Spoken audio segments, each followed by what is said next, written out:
here are the standings after 3 rounds in Norway Chess 2015. This is a hell of a tournament. Some amazing games here. What great players. I believe out of the top 10 in the world, I believe they have 8 or 9 of them. Anyway, my buddy from the U.S., Karl Nakamura with 2.5. Veselin Topalov from Bulgaria with 2.5. Giri with 2. Anand Vishalagraf Caruana with 1.5. Grishuk with 1. Hammer with 1. Aronian with 1. John Lugui Hammers, I've seen a lot of interviews. He's a nice guy. But you got to love a guy named Hammer as a chess player. And believe it or not, after 3 rounds in last place with 1/2 of a point, current world champion Magnus Carlsen, who lost a heartbreaker in round 1 with a time control mix-up that he had. And he just played a hell of a game to a draw with Giri in round 3.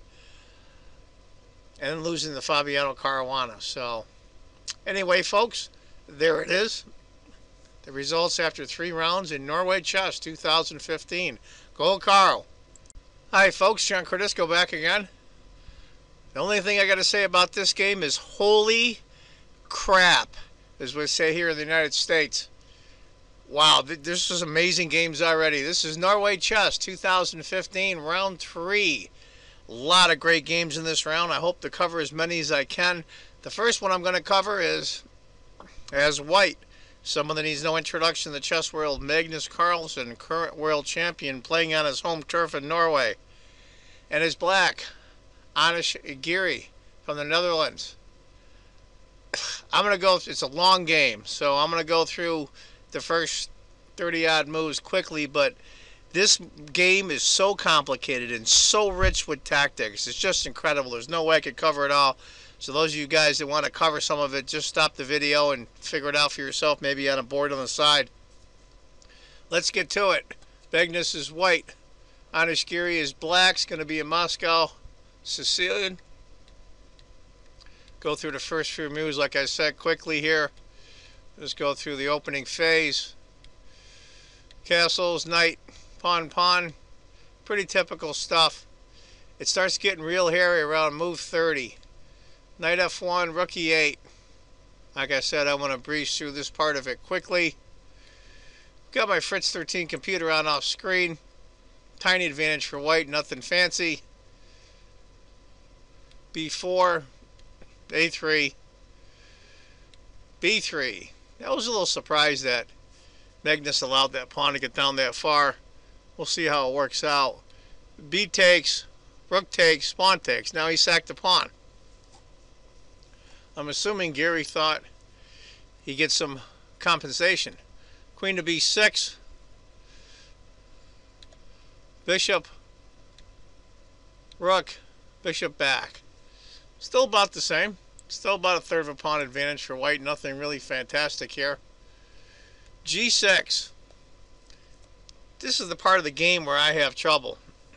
Now you're going to see all kinds of craziness in miss moves. When I say miss moves, I watched it live on live stream, and they were covering it from this chess club and Scholastic Center in St. Louis.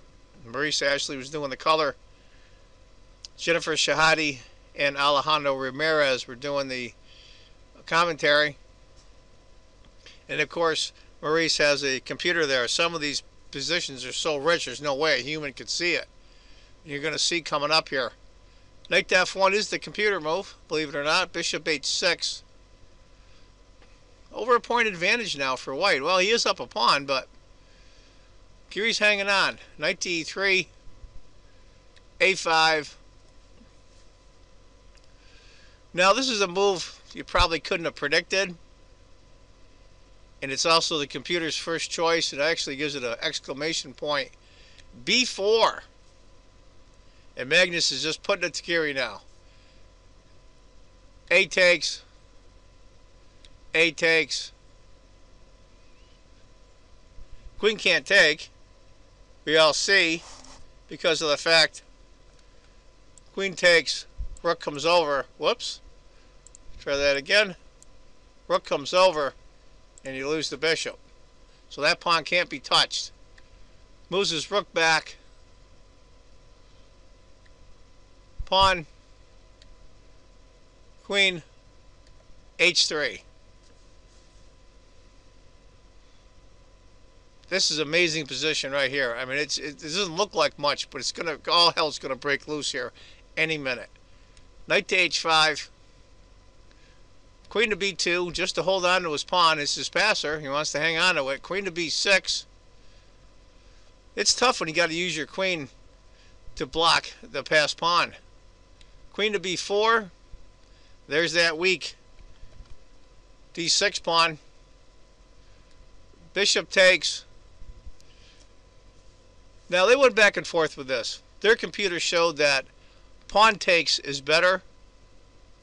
Right now I'm watching the computer off screen. It's just about a tie. Rook takes or pawn takes. He played rook takes. Any human would. Who would want to purposely screw up their pawn structure? Now these double pawns. So he played the rook. The problem is, though, if he takes with a pawn, knight to F6, but if he takes with a rook, now this is a really good spot for this knight. Rook to C3. Rook A to E1. Computer wasn't real happy with that move, even though it was the second choice. Queen to A5. Suggested trying to trade queens was a move. But Magnus, I think he's just playing solid here. And this is a move that came out of the blue. Knight to F6 is the computer's choice. F5 came right out of the blue. Pretty gutsy by Giri. E takes. Now the knight goes to F4. Threatening the bishop on D3 twice. Has to move the bishop. Computer likes rook takes C3. He decided to bring the rook over to C5. What he's doing, he's blocking off this queen from hitting the D6 pawn. This is his weak spot in the position. F takes, H takes, bishop takes. And this is a move that came right out of the blue. And this is not in the, I kind of blew it there by making the move, but this came out of the blue. Magnus saw something. You got to remember, he lost the first game on time through an error on his part, and he lost the second game. This is round 3. We're to Magnus Carlsen 0-2. Oh well, he's going for it. He sees this might peter out. This position right here has got a ton of variations that no human would ever see. Ever. Even Kasparov, I don't think. Or Fish, or even Tal, for that matter, couldn't see the moves that are coming up that Magnus missed. Bishop takes, out of the blue. Do you take the knight? Rook takes B5. Give you an idea. Let's go through a long scenario here. And this is what they talked about. If knight had taken the bishop, queen to G4. Queen goes to help. Knight takes E5. Pawn takes. Queen takes check. Queen to G7. Queen checks. King to H7. Rook takes. And now it's an overwhelming advantage for white, of course. Let's go through the scenario. Check. Check. And that's it. It's over. That's what would have happened if he had taken that bishop. Of course he didn't. He played rook takes B5 instead. Queen to E4. Now the computer showing this is basically dead even. White's up 2 pawns. Rook to F8. What to do, what to do. Of course he makes the move. It's one of the top computer moves as well. Rook to B1 is the very top.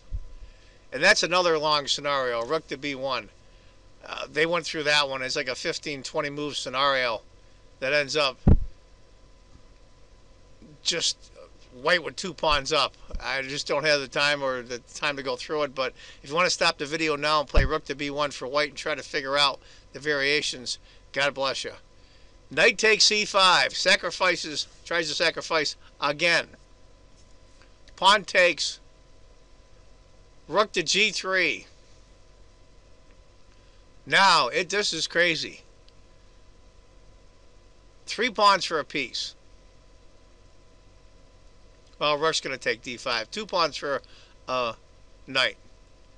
And believe it or not, the computer says 0.00 when it plays rook takes d5. The score now is dead even. Give you an idea, if bishop had taken d5 instead, bishop b8, bishop to e8, discovered check, king to h8, black loses. Queen takes check, queen f6, bishop takes, queen takes, rook takes, and black is doomed. So this is what Giri has to figure out. The time's starting to go down. We just did move 40. So he needed the time. He needed to make this move. But instead, Magnus goes queen to b1. They trade queens. Takes with a bishop. Y'all can see why, of course. Why he took with a bishop instead of the rook. Just knight checks. Bishop takes. King to h8. Bishop e4. Knight for 2 pawns. Can he hold on? Rook to d7. Magnus has absolutely nothing to lose at this point. He can't lose this. Giri's got to be getting tired. He had so many calculations, and there was so much missed. It was just amazing. Bishop takes. Rook takes. Rook takes. Rook h7. Rook d4. Rook. King to h2. And we're just going down the last few moves here. There's quite a few. It ends up being a knight against 3 pawns. Rook moves. We'll go through a few scenario here. They end up trading the rooks.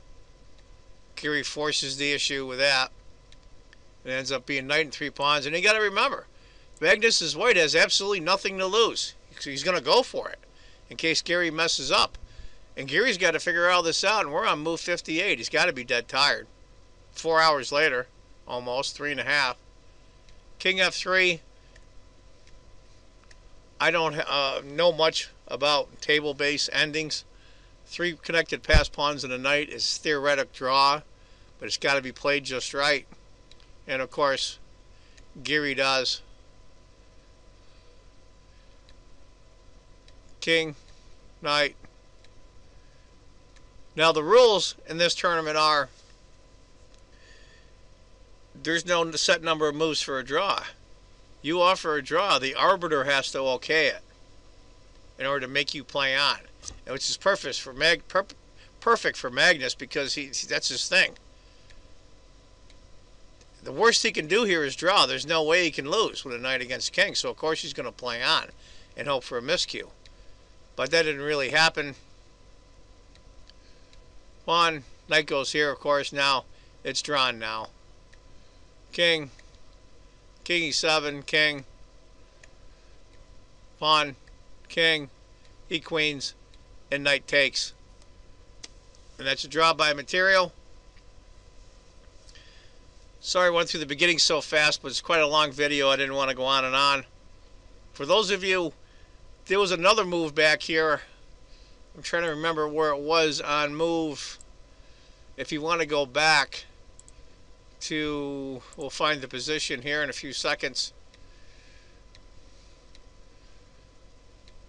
There was a bishop to f7 move. Might have been back here. Rook takes b5 here. Now, the computer doesn't show it. It shows it as the third move of drawing. Now the computer's coming up. Bishop to f7 check. Those of you that want to put this position in your computers, this is a long scenario, and there's no way, which by the way gives a 1 1/4 pawn advantage to white with bishop to f7 check, giving up the bishop. The queen comes in on the scenario here, and with this knight in tandem, eventually corners the king. They went through it. It's way too complicated for me, that's for certain. But if those of you want to put this position on your computers and try to figure out that bishop to f7, it's a move that I don't think any human would have saw. Of course, computers do it. Anyway, folks, that's a hell of a game from round 3 of Norway Chess 2015. Part of the Grand Chess Tour. 3 major tournaments. 9 players are playing, guaranteed in all 3, with 1 wild card from each location.